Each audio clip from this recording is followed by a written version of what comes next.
গরুর ঈদের জন্য গরুর বাজার লাগছে, আর ভিডিওটা আপলোড দিতে পারি নাই, অনেক দিন পর দিলাম।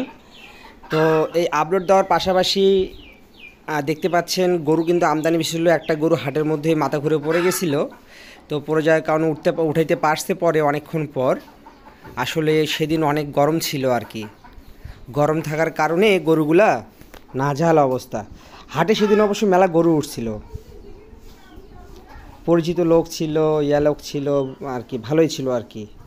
গরু কেনার জন্য প্রথম দিনে হাটে আপনার কিন্তু গরুর দামটা ভালোই যায় আর কি, মোটামুটি ভালোই যায়। মাঠে খুব বৃষ্টি হয়েছিল, বৃষ্টি হওয়ার কারণে মাঠ খুব ট্যাকট্যাকা, পানিতে ভর্তি গর্ত, খুব সাবধানে আর কি। তো মূলত যেটা হয় সেটা হচ্ছে, আমি ঈদের জন্য দুইটা গরু নিয়েছিলাম, একটা নিজের বাড়ি কোরবানির জন্য, আর একটা হচ্ছে বিক্রি করার জন্য।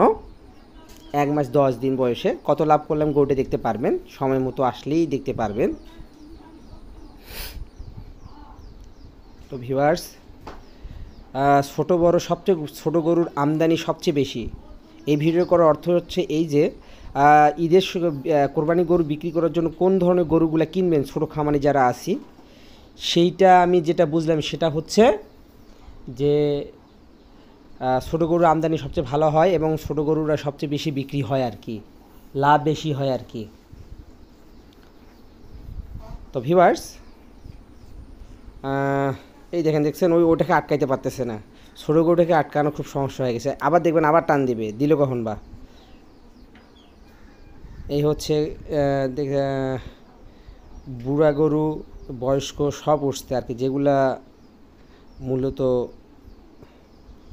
আর নেওয়া সম্ভব না, বাছুর বা অন্য কিছু, সেগুলো বিক্রি করে দিচ্ছে। অনেকজন আবার ব্যবসা করার জন্য নিছে।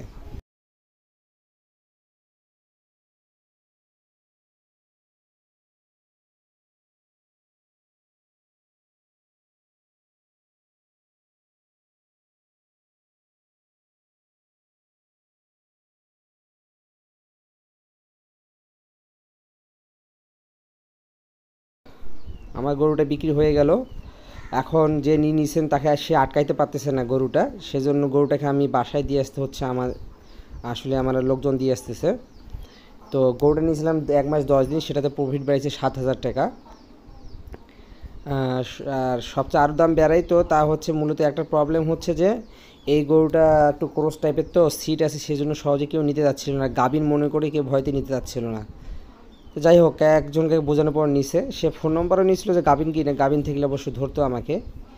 তো আমি সেই গরুটাকে ধীরে সাস্তে পৌঁছে দিচ্ছি। যেতে যেতে আপনাদের সাথে কথা হবে।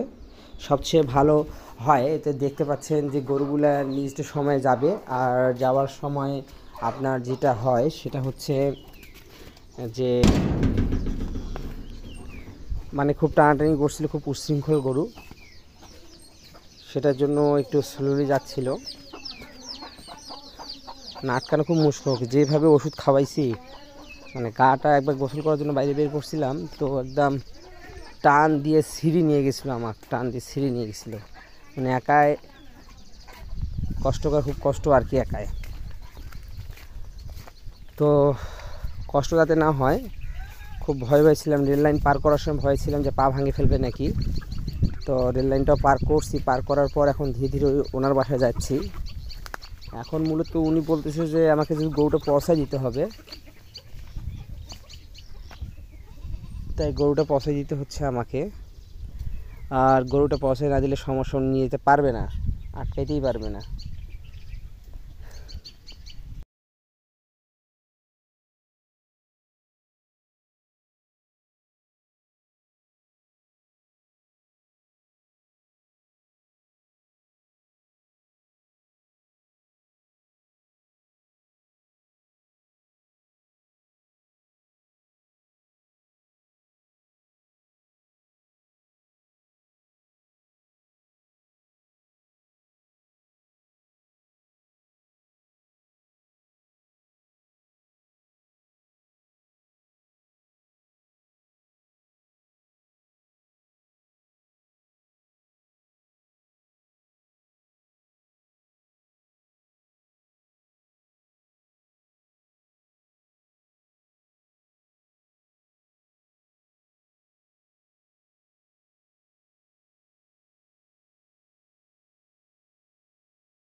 অনেক দূর হাঁটলাম,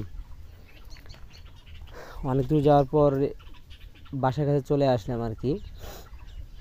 এখন দেখা যাক কি হয়।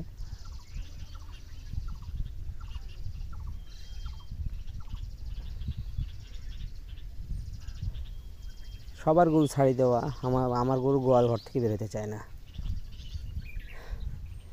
আর আমার খামারে একটু সমস্যা হয়েছে ভিউয়ার্স, 8 মাসে একটা গরু অপারেশন হয়ে গেছে, আর একটা গরু শুয়ে উঠতেছে না, বুঝতেছি না। তো এই হচ্ছে বিষয়, দেখা যাক ওঠে কিনা, এটার জন্য অনেক চেষ্টা করতেছি।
প্রায় চলে আসছি গরুটা মালিকের বাসার কাছে আর কি। তারপর বহুদূর যেতে হবে, কতক্ষণ যে যেতে হবে বলা মুশকিল।